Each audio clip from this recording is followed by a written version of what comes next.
Bismillahirrahmanirrahim. Assalamualaikum warahmatullahi wabarakatuh. And a very good afternoon to the dear listeners of IKIMfm. You are tuning to Discovering Islamic Theology. I'm your host, Batrisha Afrina. And Alhamdulillah, for this today, I am honored to be in the presence of a respected scholar. He is Dr. Muhammad Faruque. He's an associate professor at University of Cincinnati. Assalamualaikum, Doctor. Alaikum salam. Thank you, Ms. Afrina, for kindly inviting me to have this interview on a very interesting topic.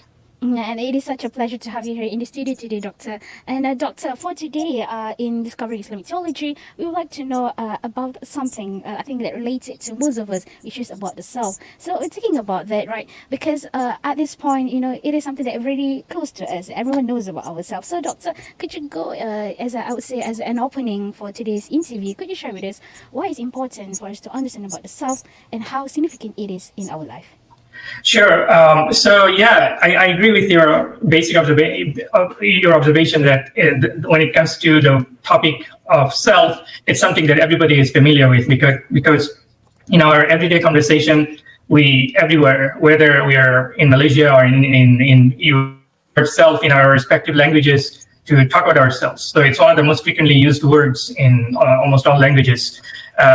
But then, despite its familiarity, despite the fact that we know that we ourselves, with experiences, with our inner thoughts, imaginations, our cognitive abilities, but it's still, when it comes to the deeper question of what is the real nature of the self, I think people kind of, struggle to kind of respond, stumbles. And on top of that, we're living in a very exciting age where technology plays such an important role, and it kind of affects the way we try to define the self or try to define our identity as a human being. So with respect to the question of the self, you can think of how AI, artificial intelligence, can be a powerful kind of intervention which kind of makes you think about who you are. So just to clarify on that a little bit more, and this really answers why the question of the self is of the utmost importance in our own time. So one can ask the question, does something like AI change what it means to be human? So nobody is disputing the fact that the basic sense of the word self is kind of clear, but we're talking about what is the nature of the self? What is the real nature of the self? So because people are so readily and deeply influenced by technology today, in various ways, many people think that, we are actually like machines. I'm sure some of you might have heard this expression that is kind of mentioned by some scientists, that we are nothing but biological machines. Mm-hmm. And people in Silicon Valley, where like in California, they try to control everything and they come up with all these new technologies, AI or otherwise. They are actually saying that there's no difference between AI and human beings. Mm-hmm. Think about that. I was just listening to Mustafa Sulaiman. He is the CEO of Microsoft, CEO of AI at Microsoft. Microsoft, and he was saying AI today is not just a technology. It's more than technology. It's like AI is us. He's saying at the end of the day, if you really ask what is artificial intelligence, you have to give the answer that it's not other than human nature. It's human beings. I mean, think about the implications of that. Like our first day-to-day interactions with technology does not make us believe that it's like human beings, because human beings are conscious. Human beings are, So, but people are claiming that we are nothing. We are AI. If we are AI, then it's going to have such a tremendous influence the way we think about ourselves as Muslims, our ethics, our sense of morality. Everything else will be changed because we are not machines, or maybe we are. I would argue that we are not, but some people, including people who are Muslims, who go to mosque and pray, are somehow they're convinced that we're not very different from machines. So it is a very interesting situation, as you can imagine. And talking about that, this consciousness, I've heard of that before, because they're saying that because when we talk about the AI, they also can make their own decision. And this brings to what defines a human. And that's how you define it also going to help you to understand on differentiating between AI and also human. And furthering into that question, I would like to ask from your own view, the concept of life just now. You talk about the modern challenges, right? But furthering into that, how do you think that the influence of this understanding of AI can bring impact to the human development in the future? So it's a very tricky question. People, from the Silicon Valley, I would like to call them Silicon Valley priests, because when it comes to these questions, they act like religious figures. They are kind of trying to give you moral advice, like what you should be doing, etc. So if we are just machines, if we believe in that proposition, then, and if we believe that at some point, not very far, let's say in 20, 30 years, there will be what they call artificial general intelligence, or something like super intelligence. I'm sure you have seen in science fiction film, machines becoming self-conscious and taking control of human beings, everything else, in the film Matrix, Terminator 2, it's literally in many of these recent films. Then human beings lose their agency, their religious, their responsibilities, everything become kind of futile, because, what we learn from let's say the Quran or Hadith about the uniqueness of being a human, the responsibility that comes with understanding of ourselves as God's vicechair and Khalifa. These things completely change if machines take over and we believe. So yeah, but then the question is this really just a talk, or is this a possibility? Can machines really be like human beings at the end of the day? So in my opinion, there are a lot of confusion about this, because for some reason, we have forgotten some of the core definitions of what makes us unique as human beings. It has to do with the consciousness that God has given. It has to do with our intelligence, our moral conscience, the fact that we sometimes even we commit mistakes, and also our relationship to the divine. All of these things come into play when it comes to the definition of the human being, and much more. It's not just the rational decision making. That's just one aspect of it. That's called computational intelligence. But human beings are not just mathematical tools. A calculator can do much better calculations than a human being, but the calculator is not a human being. Similarly, ChatGPT, which I use, I'm sure you've used, can now talk like human beings, and people are really confused because we think, it's a sign of being conscious being, something like human. But again, yes, that's a remarkable technological feat. Yes, you have to admit, it really deceives you if you didn't know. But then ChatGPT language, it's just one thing among many others that make us human. It's not the only thing. So yeah, I'm sure many other things will come up. But as you begin to ask deeper questions, what makes us human? And what is the real definition of human being? Then you get to see why, human beings will never be like AI. And it's actually very important that we understand what makes us human rather than a machine. And I think if you look, if you follow the conversation on the social media, they are saying that, perhaps artificial intelligence are becoming much more better than human. And that's why you can see there's an opt for, especially for the business operators, they're preferring the AI rather than using human, because they're saying that they are much more efficient, they can think better than the human. But it is something something that we should ponder about. But before we go deep into that, I would like to go back into the concept of the self, and let's relate it into the Islamic practices, the understanding of the self, with the situation where people are finding difficult to understand about the purpose of life in this world. Can you share with us some sharing about the concept of self in Islam? Yes. So first of all, we should note that when we say the concept of X or anything in Islam, it does not mean a fixed teaching, fixed definition, because Islam has a history of 1400 years, and especially when it comes to certain things like self, what it means to be human. These things are kind of, the way you define these, concepts, they sort of change, although there's a continuity with the basic core teachings, you might say. It's not like what is the definition of prayer, salah, 5 times prayer in the Quran. That is something very clear, fixed. But the definition of a human being and the self is different. But anyway, in the Quran, the word self is mentioned, and is one of the most important concepts. So the word in Arabic is called nafs, N-A-F-S, and I'm sure most of our viewers might be familiar with that word. So in the Quran, the word nafs is mentioned again and again, especially in relation to different kinds of self, like nafsul ammara, nafsul mutma'inna, nafsul lawama. So sometimes the self is described as in negative terms, like, because we are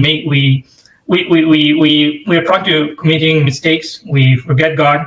We commit sin, and then, or we sometimes think we do backbiting in a lot of things, So this is all the realm of this nafsul ammara, or the self that incites evil or the evil inciting self, something in like the negative self, in more manageable terminology, the negative, you might call it the negative self. I call it the vulnerable self, because sometimes we are vulnerable. We get angry, and then we realize that, oh, I was too angry and I shouldn't be angry. But then what it is within me that tells me that I shouldn't have been too angry with my spouse or with my friend or even with myself. There must be something different than the self that got angry, right? Yes. So in Quranic terminology, that would be a higher level self, which is nafsul lawama, the self that makes you aware of your faults. But there is still higher levels of the self, and the highest level is called nafsul mutma'inna. It's the self which is at peace with at equilibrium with God, with everything else, and that's the kind of goal, to kind of reach that state. But sometimes the self can be understood in a purely psychological sense, in the sense of your everyday ego, your behavior, your instincts, your impulses, your thoughts, imaginations. They all fall under the term nafs, or the self. And the Quran itself, the Hadith literature, and then Islamic theology, philosophy, Sufism, they all have elaborated on these different dimensions of the self. So when it comes to the word self, just as in English, in Arabic, you have nafs and also related terms, and it talks about our everyday experience. But then things get deeper, more interesting when it comes to the real nature of the self. So here, there is a term that many of us are familiar with, which is called fitra, F-A-I-T-R-A. It's a term that is mentioned in the Quran, and Muslims mention it again and again. It's a kind of ideal self. It literally means primordial nature, original disposition, where it's our innate sense of God, something good in your like conscience. But it's an ideal that one should aspire to achieve, because everybody is created on that on the fitra. But then people forget their fitra because of a lot of corrupting influences from it. So that's a very basic way to explain it. But there's a deeper way to understand this, and I'm sure this will come up during the conversation. Mm-hmm. And also, Doctor, I think before we go for a short break, I would like to ask you about this again, still in the knowledge about the self, and how does it relate into, I would say, the philosophical, how does it impact into our life? So just now you talk about the fitra and also the meaning concept of the nafs, and that, with that being said, that you were saying that like things that happen on us are being affirmed to us, and then they feel frustrated of not being able to change about their life. So in that context, how do you think that the knowledge about yourself can influence how you can improve yourself? That's a great question, because I'm also interested in Islamic psychology, and I teach courses, deep talks on Islamic psychology. So this is a topic that falls under the area of Islamic psychotherapy. So you can talk about the self, you can say it has all of these different features, but then sometimes things go wrong with this. We have all this, let's say, disequilibrium, we get depressed, we feel frustrated, as you said, and we feel like we're not able to take things anymore. Sometimes there are, things that happens external to us, like you lose somebody that you really love, and you are now in a state of complete, disequilibrium, you don't know what to do. So the deeper knowledge of the self can actually help us deal with those kind of very, difficult situations. Mm-hmm. So, for example, if we really believe that we are deep down, we are not just our everyday self, we are not just the self that kind of gets angry and sometimes gets happy, and interacts with people, this is all fine at the level of everyday experience. But then at a deeper level, we have our real nature. That nature is in a state of peace and equilibrium, because it comes from God, and also it's identified with the spirit, as the Quran says. What is the spirit? And God, it comes from God. It's a command of God, and also God has created human beings through blowing spirit, His own spirit. فَنَفَخْتُ فِيهِ مِنْ رُوحِي. And the verse of the Quran says, I blew into him my own ruh, or spirit. So when we are frustrated, if we can do some kind of auto-suggestion, or if we can, even in those difficult moments, remind ourselves that we should not identify ourselves completely with this mental whatever situation, like we're frustrated or we're going through a difficult situation, but that's only part of the picture. Our deeper nature is always grounded in the divine, in God's knowledge and His being. Then even in difficult moments, through practice, we should be able to have more confidence. At least we should be able to have calm, and we should not just get more worried. And I've seen many people who through their practice, they're able to remain calm no matter what. So it does relate to self-cultivation practices, like tazkiyatun nafs. The Quran talks about it. Like, it's something everybody wants, because who does not suffer from frustration these days, despite, all the kind of stuff that we love to talk about, modernity and all. But then, to really have that calm and composure, we need to do some work on ourselves. It's not a given. The self at peace, nafsul mutma'inna, the highest self, it's not a given. It's there within us, but we have to kind of attain it. Yes, mashallah. That's a very interesting sharing that you have with us today. But before that, we'll go for a short break. And once we come back later, we will listen more from Dr. Muhammad Faruque onto this conversation, selfhood. So stay tuned to IKIMfm, inspirasi utama anda.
Listeners, just now, before we went for a break, we listened to Dr. Faruque sharing on today's conversation, selfhood, where he shares about the concept of self, and he particularly mentioned about how are we different from other entity. And talking a little further about that, Doctor, let's go back into the early of our conversation about the difference between human and also artificial intelligence, where people are saying that artificial intelligence is just as human, and sadly we can see nowadays that people actually thinking that artificial intelligence are much more better than human. It has reached to that level. But before we go deep into that, let's talk about us. What makes us us? You mentioned about that, because we have consciousness and we have soul and all that. What makes us different from artificial intelligence? But how about what makes us different from other human? And as you can see on the social media, where people are posting about the lifestyles, and then we watching it, and we tend to have the tendency of, oh, we would like to be in that position,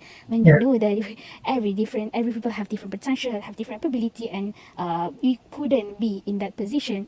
And this brings to this situation, into this, I would say, modern society's problem about the individualism.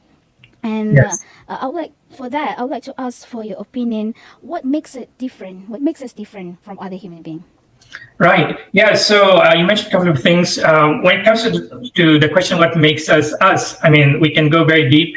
Yes, but I just wanted to outline some thoughts, because I don't want to talk about it. It's really it's going to be a very deep conversation. Perhaps we can, there may be another occasion. But yeah, it's our nature is defined by consciousness, which is not physical, which is not something we can replicate. So they talk about kind of artificial intelligence. By definition, it means artificial.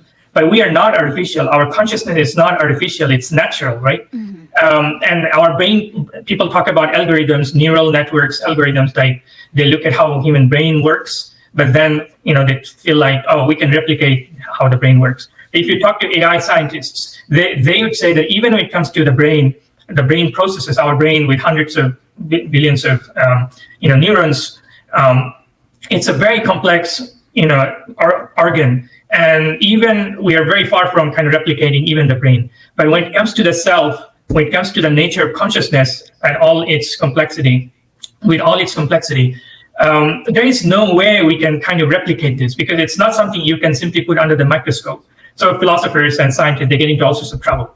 All they're seeing, all they're analyzing are manifestations, external manifestations, including language, of consciousness, which is non-physical. If it was physical, then you should be able to see it, like your brain. So people don't realize it because they believe in some kind of simplistic materialism, and they think that consciousness must be in the brain, or it must be created by the brain. But that's they're even at a more approachable level. Like, so human beings give birth to babies. Let's say human beings are embodied.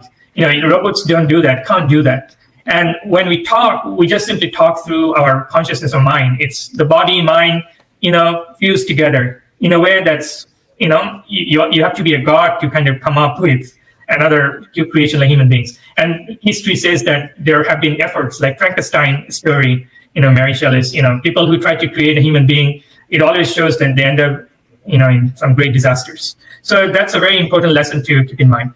As for the social media and its relationship to individualism and the kind of externalization, so this is a problem. Social media has, especially TikTok and other media, they have opened up a space of human, selfhood that we never thought before. Now everybody can share every single aspect, private moments. And there's then, the pressure to be like others, peer pressure, keeping up with the Jones and all of those things. And human beings are endowed with different capabilities when it comes to their skin color, their beauty, their intelligence, everything else. So we can never have everybody, as exactly the same.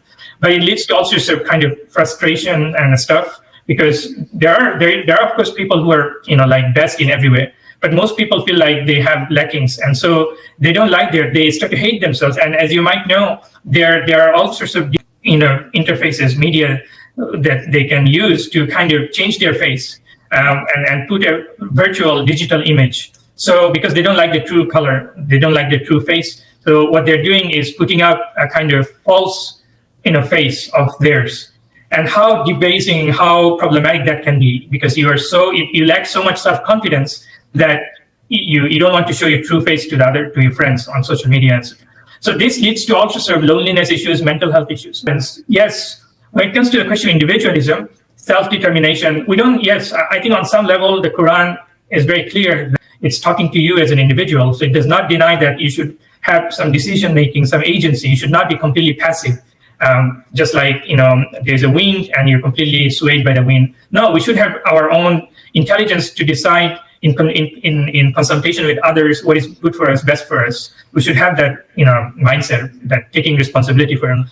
So that's good. But then we should also realize when it comes to our own life, our selfhood, we are not just individuals like isolated islands completely separate from others. If we really reflect on our own life, up to the point when we're 30, 20, 30, 40, whatever, we realize our sense of identity and selfhood is fundamentally constructed with the help of others, our parents, education, environment, everything else. Mm-hmm. So, we're not just us individuals, That's why the Quran talks about responsibilities. Mm-hmm. Because, that it's not just the individual completely separate from oneself and only thinking about their own ego, their own career success. That's very egoistic, and rightly so, because our own sense of identity, our own human life at whatever level has been something that is contributed to other factors. So so the deeper we go, that's why self-knowledge is so important. It gives us some kind of inner confidence, regardless of our external look, which is, by the way, momentary. Nobody looks, let's say when it comes to beauty or looking handsome, they don't look beautiful, handsome forever. But we believe that there's a life beyond this life. So with something like self-knowledge, that's why this question of what is the real self, what it means to him is so important. Because we are here only for a limited amount of time, 60, 80, at most 100, whatever. And then there is the kind of immortal life that, we are promised. And so something like self-knowledge does not get lost, even when we die. That's why the Quran emphasizes so much about, your intellect, knowing your true self and its connection with the divine. So the more we grow in self-knowledge, the more we tend to realize our self-potential, we feel more confident, and it also contributes to our life throughout, especially when we may be retired or something. Actually, people are afraid to talk about, even, as you might know, in Western countries, loneliness is a great issue now. In some Western countries, there are ministries, there are also even ministries for loneliness. And you can see so many people suffering from loneliness, young or old.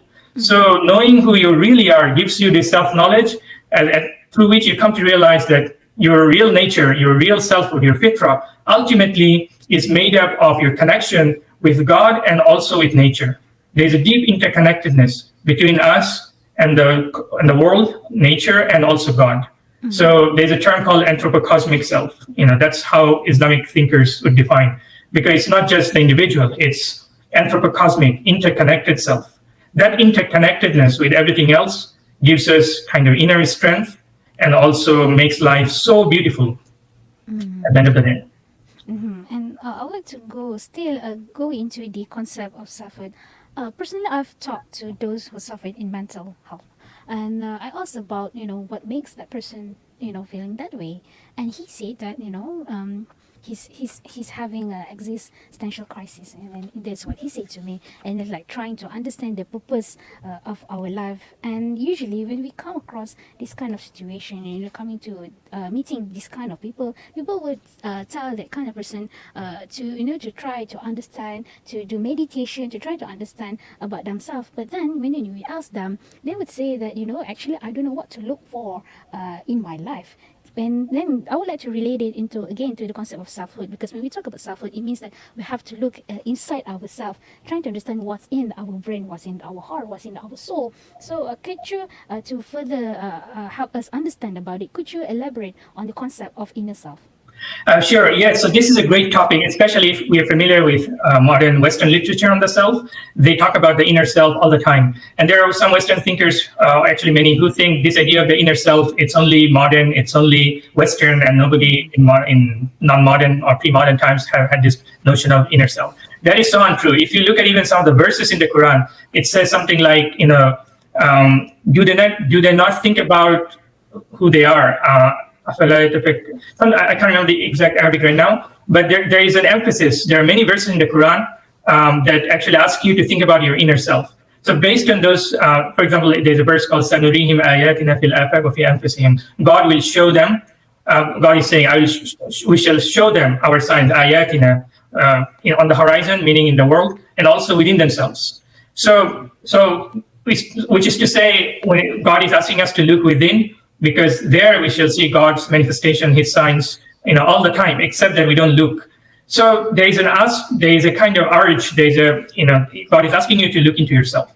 But then going too much into yourself, and always, because we do this all the time, there's something called hadithun nafs in Arabic, like inner self-talk. I'm sure especially when we were children, we used to do this kind of talking with ourselves all the time. But I guess everybody does it. Every human being does it. So, but this can be useful because it can be a starting point to look into who you really are, but it can also be very problematic, as with the modern Western self, because you are so deeply into yourself, especially, by the way, these days, yourself is sucked into actually the cell phone screen. Everywhere you go, you see actually people just looking at the cell phone. Yes. Yes, but this is problematic. This can also be problematic because then you forget the community, you forget nature, you forget everything else. You're always listening to yourself. And that can be, if it's not balanced by what you also see outside and your relationships, it can be very problematic. So the balanced self should be defined by both the inner self. The deeper we enter into ourselves, it gives us the insight about our relationship with God. So when you say ultimately we are a spirit, we are God's spirit, how do we know that? The only way we can know is to observe ourselves and look into our thoughts, emotions, imaginations, and through spiritual practices, we gain more deeper psychological awareness. And from psychology, we go into the spiritual realm. That's why, the spiritual people within Islam, the spiritual traditions talk about contemplative practices, various spiritual practices that will help you unlock the door of yourself. It's not an easy process, by the way. It's not a given. One has to kind of strive for it. But then you go inward only to discover that you have a relationship with everything else, including God. That's where the interconnectedness comes in. That is so important because we're not just kind of isolated. At the end of the day, the self can only be defined in relational terms. Our life only becomes meaningful, in ourself it only becomes meaningful in relation to everything else, including God. And that's how one can have ultimate meaning in life. MashaAllah, that's a very nice way, your explanation about it, in defining about ourselves. And also in previously you mentioned about, the way how we define that ourselves is not by just ourselves, but also by the influence of the people surrounding us. And now you're adding into that, I would say, the intricate structure of how we defining ourselves also includes our relationship to God. And, actually, I have a lot of questions to ask you, but we are running out of time. So before we end this interview, I would like to leave you with one final question. Perhaps you can, I would like to seek for your advice, as we are reaching the end of it. How does the understanding of ourselves can help us to unleash the potential, to better understand about our potential, our creativity in this life? Give a short answer to that. I talk about something called cosmic awareness. So initially, we might have awareness or experience that can only be related to our individual self. But as we are asking who we really are, then it should lead to an ever expanding networks of relationships. We should try to develop a cosmic awareness in the sense that this awareness should include our family, and then from the family to the community, and from the community to the world, and from the world beyond the world, the source of the world, which is God. So that itself will take a lifetime journey, but it can be very meaningful. Then we'll see how through all these diverse human cultures we can find a relationship. So there's a verse in the Quran that says God has created human beings into different tribes. There are all sorts of cultures, etc. The goal is to know oneself, each other. So to know each other has to be started with the self, but they should expand, and it's a kind of lifelong process. It should not stop with our kind of career so that's important. People today, when they're asking about what's important in life, what does it mean to a human being, they're only thinking about short-term career goals. But a human being does not stop with being a successful engineer or doctor. That's only one aspect of it. That's why being a good mathematician, computer scientist is very incomplete if you think about the big picture. The big picture extends all the way to eternity, but this life is a preparation. But it can give so much motivation. Our life can give you so much inner strength, because then life becomes meaningful. There's a purpose. It's not all in vain. There is human potential, and that potential has to be realized gradually, step by step. And one should become more and more open-minded, open to learning, open to new experiences. By the way, this is easy to talk, but I have traveled around the world, including Malaysia, and I love traveling, learning about different cultures. You might have seen as well yourself, people are actually not very open sometimes. They have sometimes narrow-minded feelings about each other, even people within a given culture or a country. So it's very important to be open, at least. That does not mean you accept everything, you agree with everything else. We don't have to. But at least to be open to different new experiences, new cultures, new traditions, that itself leads to a kind of expansion of our awareness. And I can guarantee that we shall see a lot of overlaps with a lot of things that we initially thought would be very different, no overlap, no common ground. Actually, that's not true at all. MashaAllah, that's a very nice way to put it, and I really like listening to it, because it shows that Allah has created our life very intricate and very complex. So it is us to explore the beauty that He created. And with that being said, I would like to thank Dr. Muhammad Faruque for his insight onto this conversation, selfhood, and we hope that you get inspired and also gain something from our interview today on the better understand about yourself and how you could improve yourself, especially when you're trying to understand about our purpose in life. And with that being said, again, I would like to thank Dr. Muhammad Faruque. Assalamualaikum. Waalaikumsalam. Thank you.